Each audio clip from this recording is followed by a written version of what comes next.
زما لور د غریبه ده زه سرسایه ورکم سرسایه ول خپل ورکم بچی دی یتیمانان دی سرسایه ول ورکم نه دا مسله بزان سره یاد وساتئ اصول او فروع چې ته نه پیدا یا ستا نه پیدا په دې ستا سرسایه نه کیږي ښه لور زوی نوسې پکته پسې ځئ زوی لور د زوی اولاد د لور اولاد اگر که لور دی واده شوي بل ځای وي بچي بل ځای وي بل کور کې دي خو چې ستا نه پیدا یا تې نه ته پیدا په دې کې به سرسایه نه ورکوي دې باندې سرسایه نه کیږي ښه د رور سرسایه په خور کیږي خو دا رور چې خور له د پلار سرسایه ورکوي نو دا خو د هغه لور ده که نه ښه نو لور نوسې کړوسې پکته په دې نه کیږي پلار نیکه نیا ابی په بره نه کیږي اخوا دې خوا کیږي د خور سرسایه په رور کیږي په خویندرونو د یو بل باندې سرسایه کیږي خو چې خور دی غریبه وي ښه په ماما کیږي او په ترور کیږي او په کاکی کیږي چې کله دا غریبانان نو د دې سرسایه بیا دې دی له ورکولی شي چې کله خور غریبی رور غریبی نو د دې سرسایه ته بیا دی له ورکولی شي نو سرسایه چې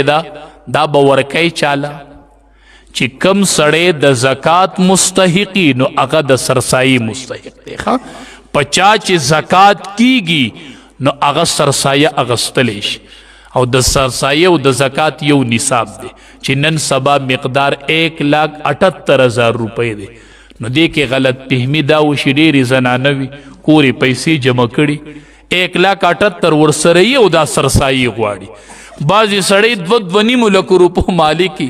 ما ته یو خپله وی ما یو 2 لکه روپۍ په کاروبار کې بندي کړي دي او سرسایه علمه مې پتا خو نه کېږي نو خو ما په کاروبار کې ورکړي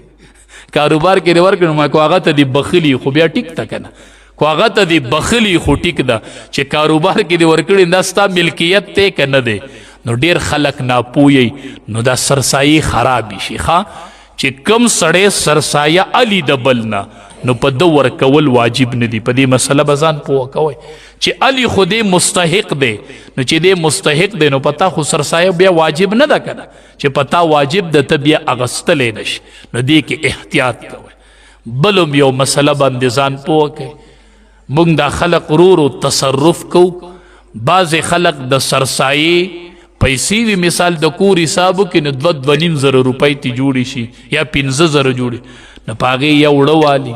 یا پې بل څه شی والي د سرسایې په پیسو دا به نه کوئ ښه دا صحیح نه ده ښه د سرسایې پیسې چې دي دا خو د زکات په حکم کې دي په دې کې به دومره تصرف نه کوئ ښه د زکات مال او د سرسایې په مال کې به دا تصرف نه کوئ دا خو ته په خپله لګیئ په هغې کې تصرف کوي دا خو د غریب حق دی دا هغه له ورکه چې هغه مالک شي نو د هغه اوس خوښه ده نو ته ورله وړه والې او د هغه د کپړو ضرورت ته ورله دا هغه بیا ګرځي مونږ ډېر داسې ولیدل ځکه ویمه بیا وړه خرڅوي په دوکاندار باندې ولې خرڅوي دا ما ته په زکات کې میلو شوي دي هم ولې خرڅوي نو ما له اختر له کپړې پکار دي نو دا وړه دی بیا یو ځای بل ځای خرڅوي نو دا ښه خبره نه ده په پیسو وړم کیږي په پیسو باندې غوړیم کیږي او په پیسو د اختر جامیم کیږي په پیسو د خپلو بچو له اختر له کپړې اغوستلی شي په پیسو هر ضرورت کیږي او چې ته ورله د سرسایې د پیسو نه دا راشن جوړ کړي نو بیا خو په دې خو بیا بل څه کیږي نه نو مونږ ته ښه پته لګي مونږ د معاشره کې ګرځو که نه ډېر غریبانان بیا داسې کار کوي چې دا راشن یې وړي او په دوکانونو باندې بیا خرڅوي سبا دپاره هغه وایي زه ځان له اختر له د کپړو علمه نو د زکات په مال کې او د سرسایې په مال کې به چې صدقه ورکوي که نه صدقه